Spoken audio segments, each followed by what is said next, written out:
Salut, salut tout le monde, ici Roman, j'espère que vous allez bien par la grâce de Dieu. Je suis là pour vous présenter la neuvième vidéo de la série Restitution de notre héritage, tirée de l'émission Rééducation. J'espère que vous allez bien à la maison et que vous êtes disposés, disponibles à regarder la vidéo d'aujourd'hui. D'ici là, je vous souhaite un bon visionnement. Les productions Le Bouclier présentent Rééducation.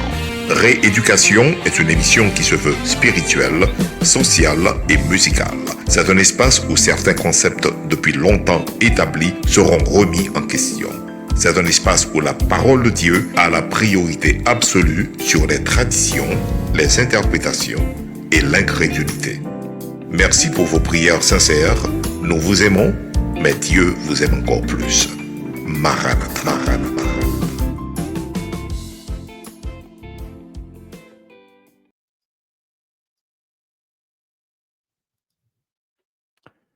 Maranatha, Dieu vous aime, nous vous aimons.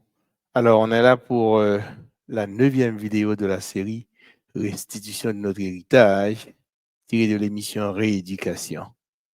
On est content de vous revoir.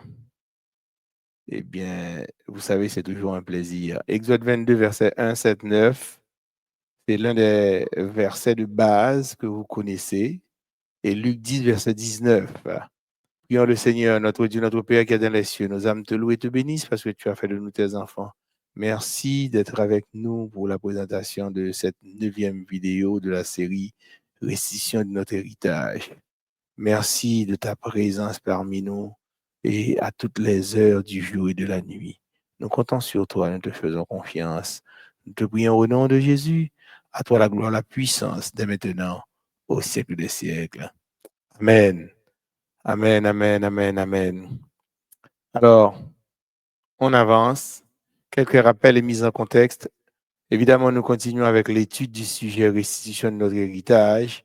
Et l'objectif que nous ne devons pas perdre de vue, c'est à la fin de cette étude, chacun devra savoir à 100% qu'être chrétien implique souffrir à cause du nom de Jésus, mais non à cause de la maladie.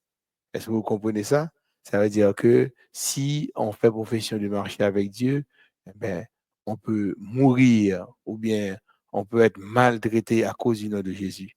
Mais ce n'est pas la maladie qui devrait nous tuer normalement. Parce que Jésus nous a donné déjà la victoire sur la maladie.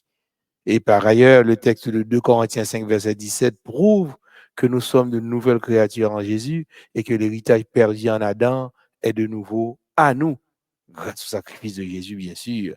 Et face aux traditions, l'incrédulité, les interprétations et la maladie, certains qui ne prennent pas le temps d'étudier la parole de Dieu, mais ils disent qu'ils veulent rendre Dieu responsable des déboires de l'humanité. Autant, la Bible est claire là-dessus que personne, lorsqu'il est tenté, ne dise c'est Dieu qui me tente, car Dieu ne peut être tenté par le mal et il ne tente lui-même personne. Mais chacun est tenté quand il est attiré et amorcé par sa propre convoitise. Puis la convoitise, lorsqu'elle a conçu, enfante le péché et le péché, étant consommé, produit la mort. Jacques 1er, verset 13-15. C'est clair. Alors, pour aujourd'hui, nous allons voir comment notre Dieu, lui, il guérit, il n'inflige jamais la maladie.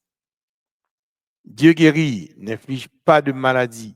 La nature même de Dieu nie la méchanceté, car il est amour. Acte 10, verset 38. Dieu a oint Jésus, et c'est lui qui fait ces choses en Jésus en loignant du Saint-Esprit. Jésus avait cette onction, allait de lieu en lieu pour guérir les malades, pour faire du bien. Dieu guérit, chers amis. Il n'inflige pas de maladie aux humains. Ésaïe 57, verset 15. Car ainsi parle le Très-Haut, dont la demeure est éternelle et dont le nom est saint. J'habite dans les lieux élevés et dans la sainteté. Dieu habite dans la sainteté. Dieu n'habite pas avec le mal. Dieu ne cohabite pas avec la maladie, avec le mal. Mais je suis avec l'homme contrit et humilié, afin de ranimer les esprits humiliés, afin de ranimer les cœurs contrits. Est-ce que vous comprenez ça, chers amis? Dieu guérit, il n'inflige jamais la maladie. Dieu ne lit pas, mais il a franchi. Lit, c'est le verbe lier. C'est-à-dire, bon Dieu pas marier moun. Bon Dieu pas mettre moun en prison, mais il est libéré, au contraire. Dieu nous libère, Dieu nous a franchis. Jean 8, 36. Si donc le Fils vous a franchi, vous serez réellement libre. Jésus guérissait tous ceux qui venaient à lui par la foi. Ils étaient sous l'emprise du diable. Cela signifie que le diable est impliqué dans la maladie en général. Donc, tout le monde qui est venu à Jésus, c'est des gens qui étaient sous emprise diable. Et puis, qu'est-ce que Jésus a fait? Il les a libérés, il les a affranchis. Autrement dit, celui qui apporte la maladie, celui qui vit dans le mal, qui projette le mal sur le monde, il s'appelle Satan, l'ennemi de nos âmes. Il est caché en arrière de chaque maladie. Cependant, d'après certains, on a l'impression que Dieu et Satan ont changé leur rôle depuis 2000 ans. Dieu, c'est celui qui guérit. Il n'inflige jamais de maladie à toute l'humanité. Non, c'est jamais.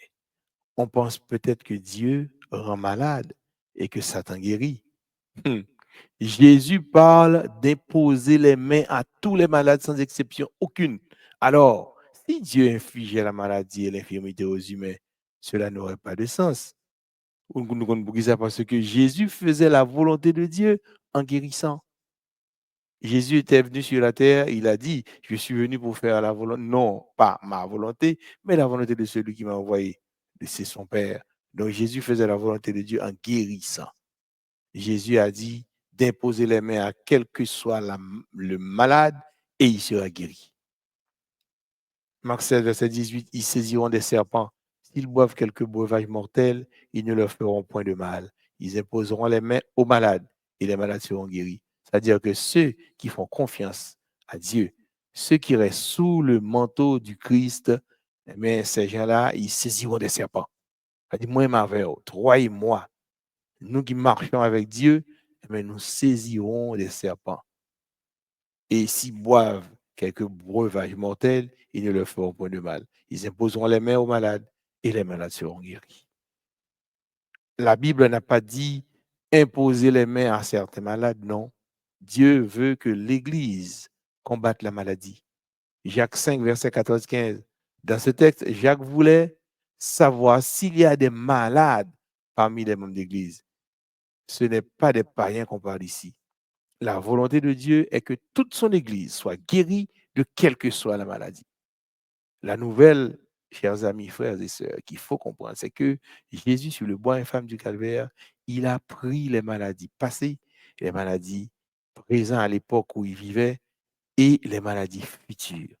Jésus prend tout de telle sorte que vous et moi, nous sommes à même de combattre ces affaires. Et même pas combattre, c'est pas le vrai mot, parce que Jésus a déjà combattu, quelle que soit la maladie. Nous devons prendre par la foi ce qui nous appartient déjà. C'est pour nous prendre guérison, nous, par la foi. Ça veut dire que Dieu nous a donné la guérison par l'intermédiaire de Jésus sur le bois infâme du Calvaire. Nous avons la guérison et nous devons prendre notre guérison. Jacques 5, verset 13-15. Quelqu'un parmi vous est-il dans la souffrance? Qu'il prie. Quelqu'un est-il dans la joie? Qu'il chante des cantiques. Quelqu'un parmi vous est-il malade? Regarde le mot souffrance du grec kakapateo, signifie ennui, malheur, difficulté. Et ce n'est pas le même mot qui traduit maladie. Le mot maladie est traduit en grec par asténéo, qui signifie tomber malade, être sans force. Eh bien, si quelqu'un parmi vous est malade, qu'il appelle les anciens de l'Église et que les anciens prient pour lui en loignant d'huile au nom du Seigneur. La prière de la foi sauvera le malade et le Seigneur le relèvera. Et nous est morelvea. En grec, il signifie egeiro. C'est se lever du sommeil de la mort, revenir à la vie, faire lever. Ça veut dire que les bons dieux guérissent, les relèvent, les rétablissent. Ou pas de maladie encore. La maladie s'en va et tu reprends ta force. Tu as de la vigueur. Et si Mounsa commet des péchés, il lui sera pardonné. En conclusion, nous allons comprendre que Dieu n'a absolument rien à voir avec la maladie, avec le mal. Dans l'environnement immédiat de Dieu, mais c'est la pureté, c'est la sainteté. Jacques 1er, verset 13-15. Que personne, lorsqu'il est tenté du grec peirazo, signifie tentateur.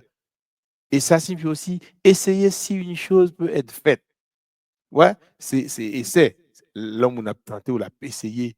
Et puis, c'est examiner aussi quelqu'un avec malveillance. Ou bien infliger des mots pour prouver son caractère et l'immuabilité de sa foi. C'est peut-être ça que Dieu ne tente personne. Et personne non plus ne peut tenter Dieu.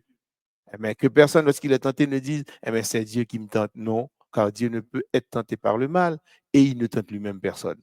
Mais chacun est tenté quand il est attiré et amorcé par sa propre convoitise. Le mot convoitise, chers amis, en grec, epithumia, ça veut dire désir pour ce qui est interdit. Puis, la convoitise, lorsqu'elle a conçu, enfante le péché, et le péché, étant consommé, produit la mort. Donc, la conclusion pour aujourd'hui, chers amis, c'est quoi au fond? Ça veut dire que maladie, bon Dieu, bonne victoire sur lui déjà. C'est à vous et moi de prendre par la foi ce qui nous appartient déjà. Matthieu 8, verset 17. Il a pris nos infirmités, il s'est chargé de toutes nos maladies. C'est ça que ça dit, Matthieu 8, 17.